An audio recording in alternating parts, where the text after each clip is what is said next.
Today we'll be looking at Unit 3, Notes number 4, the U.S. in Latin America.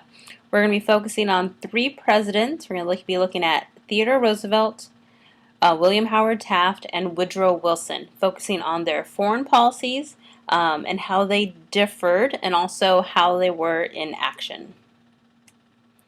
So Theodore Roosevelt's big stick diplomacy. That was his name for his foreign policy. So Theodore Roosevelt was determined not to allow Europe to control world affairs. He wanted the U.S. to be just as important as them, and he was dedicated to making the U.S. a world power in the Western Hemisphere. He felt that North America, South America, this is our part of the world, and that European countries should not have influence and really be a part of what's going on. So in 1904, Theodore Roosevelt issued the Roosevelt Corollary. And so this was a re-emphasis of the Monroe Doctrine. It adds potential to use military force. So to go back a little bit, the Monroe Doctrine was issued by President Monroe, and I think it was 1820, so it was a long time before this, where he kind of tells Europe, get out of North America, get out of South America, we're here now, we're established, but again, kind of in a more diplomatic way. So the Roosevelt Corollary takes that idea. We're telling Europe to get out, except now Theodore Roosevelt is threatening to use military force. So it's not just, hey, get out of our side of the world, but if you're here, we have our Navy, we have our Army, and we're not afraid to use it. And so this is all now after the Spanish-American War. So we're just kind of really gearing up to, flex our muscles, show people how powerful we are. And so this goes hand in hand with his foreign policy, big stick diplomacy. He asserts that the U.S. would use the military to become a world police force to protect its interest in the West. He knows that our military is very strong, and he's not afraid to use that as an intimidation factor for other countries.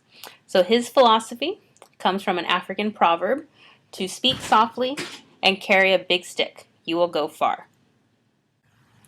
So here are a few political cartoons just to help put into a visual image this concept of big stick diplomacy. So you often see Teddy Roosevelt pictured with, a large club, almost a bat, and here he's depicted in the Caribbean, walking around. And so again, the big stick is supposed to emphasize or represent the military of the U.S., and that he uses it as an intimidation factor. He doesn't necessarily hurt people directly, but just the thought of knowing that the Navy of the U.S. could invade us, the military of the U.S. could do this, kind of helps him to negotiate to get what he wants. And again, here's another one, and this one kind of incorporates the concept of the U.S. being a world policeman, that we go in, we help to settle problems, we help to solve problems between Native people, European powers, territories, kind of what we did with the Spanish-American War. We're kind of this mediator. So here it says the world constable. So here's another extra credit opportunity. So if you come up to my desk, the first 10 people, if you say big stick diplomacy, so the first 10 people to come up quietly, do not share this, big stick diplomacy. So Taft. Taft and Roosevelt are very similar, and their concepts are slightly different. So Taft's foreign policy is known as dollar diplomacy, and so he built on the Roosevelt Corollary. So again, both of these presidents don't necessarily want Europe in the Western Hemisphere. North America, South America, we're trying to get rid of their presence. But Taft is not as boisterous, kind of outgoing as Roosevelt is. He instead uses not the military power of the U.S., but our economic power. And so that's why his policy is known as dollar diplomacy. It pledged that the U.S. would use military force and economic force to keep Europe out of the Western Hemisphere. So U.S. banks and businesses would loan money to pay off Latin American debts. So a lot of Latin American countries owed money to, let's say, Spain, Great Britain, France, Germany, and so he didn't want those countries having a say so in what's going on. He wanted them out. So if their debts were paid off, those powers would have no influence in the West. And in exchange, U.S. economic interests are secured. U.S. firms gain control of Latin lands and business firms, and instead of them being indebted to European countries, they are indebted to us. So again, using our economic power to kind of do a similar concept to big stick diplomacy, only now it's a little more low key in terms of paying off debts. The third policy we're looking at is moral diplomacy, and sometimes can be referred to as missionary diplomacy. Wilson made U.S. dominance an issue of morality. Wilson declared that the U.S. would not recognize Latin American governments if they were undemocratic or oppressive. So the reason why we refer to it as moral diplomacy is that Wilson decides he's not going to support or give money anymore to these countries if they don't follow with our kind of democratic ideals. We want other countries to be civilized like us, democratic, and so this is a way for him to force that to happen. So if Latin American nations wanted help and money, they would need to cooperate with U.S. interest. And it was an indirect way to force new Latin American governments to become democratic. So we are pushing onto them our ideals if they want our assistance.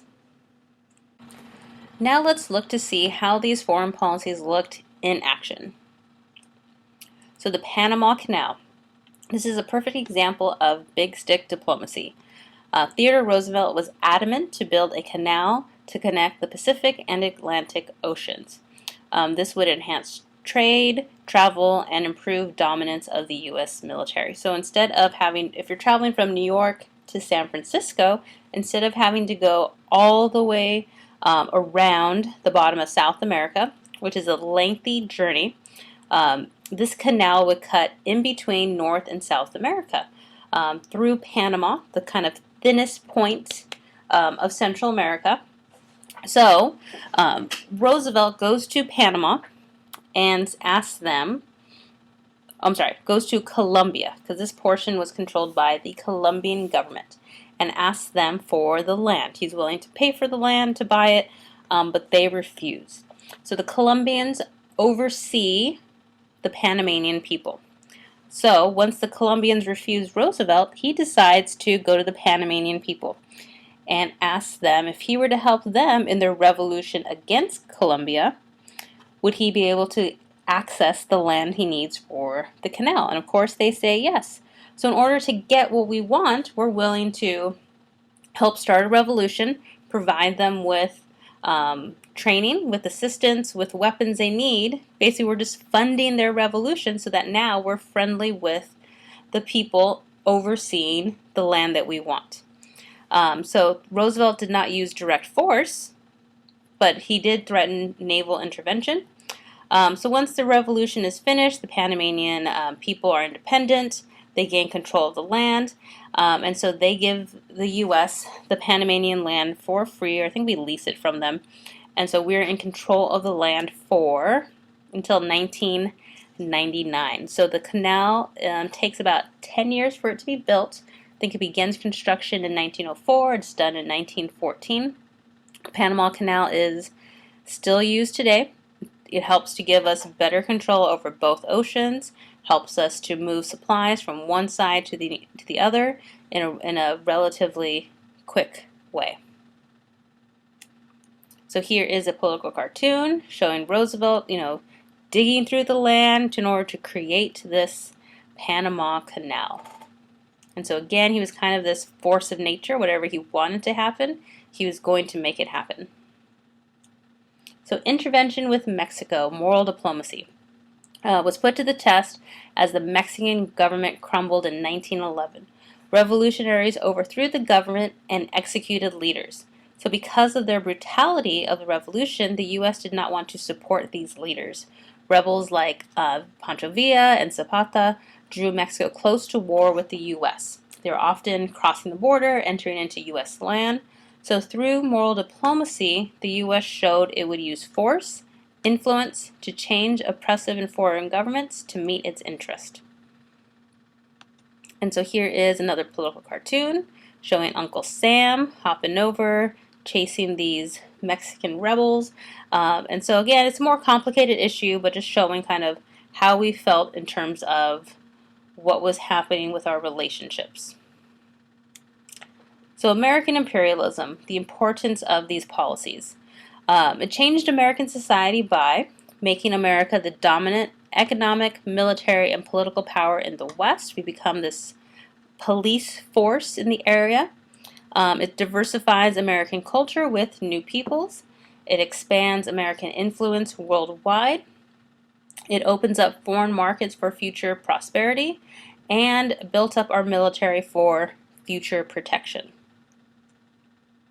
So you want to make sure you know the three different policies: big stick diplomacy, dollar diplomacy, moral diplomacy. You need to know which president they're associated with and maybe like an example of how they were used, because these will definitely be on our test at the end of the unit. So we're done with the notes. Make sure you finish up your summary and work on any key terms.